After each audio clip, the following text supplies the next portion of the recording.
መጽሐፈ መቃብያን ካልዕ ምዕራፍ 7 የፈጠራችሁ እግዚአብሔርን ለማታውቁ እንደናንተ ላሉ ለጣዖቶቻችሁና ላንተ ወዮላችሁ።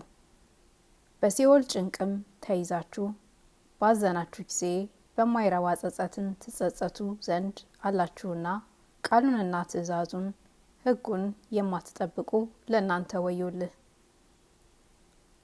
ትንፋሽ ነፍስ ስለሌላቸው ክፉ ነገር ያደረገባቸውን ተበቅለው ለሚያጠፉ በጎ ነገር ላደረገላቸው በጎ ነገርን ለማያደርጉ ለጣዖቶችህ እንደ ፈጣሪያችሁ እንደ እግዚአብሔር የምትሰዋላቸው ለካህናቶችህና ላንተ እስከ ዘላለም ድረስ ከሷ መውጫ የላችሁም። ለእናንተ የምታዘዟቸው አጋንንትና ጣዖታችሁን የሚያገለግሉ ካህናቱን ወደ ገሃነም እሳት ያወርዳችሁ ዘንድ እንደናንተ ያሉ የሰነፎችን ልቦና ለማሳት አድሮባቸው ሰይጣን የሚኖርባቸው የሰው እጅ ስራ ናቸውና ለምትሰውላቸው ለናንተ ወዮላችሁ።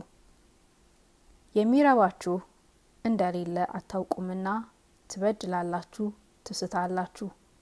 እነሳቸው ያለ አንዲት ሞት ዳግመኛ ኩነኔ የለባቸውምና ከእናንተስ ምግብ ሊሆናችሁ እግዚአብሔር የፈጠራቸው እንስሳት ውሾችንና አውሬዎችንም ይሻሉ። እናንተ ግን ሞታችሁ እስከ ዘላለም ድረስ መውጫ በሌለበት በገሃነም እሳት ፍዳ ትቀበላላችሁና እንስሳት ይሻሉ። ይህንን ተናግረው ሄዱ፣ ከሱም ተሰወሩ። ያ ጽሩ ዳይን ግን በጽኑ ፍርሃት ተይዞ ሲንቀጠቀጥ አደረ። እስኪነጋም ድረስ ፍርሃት አልተወውም፣ ይቀብራቸው ዘንድ ወዷልና።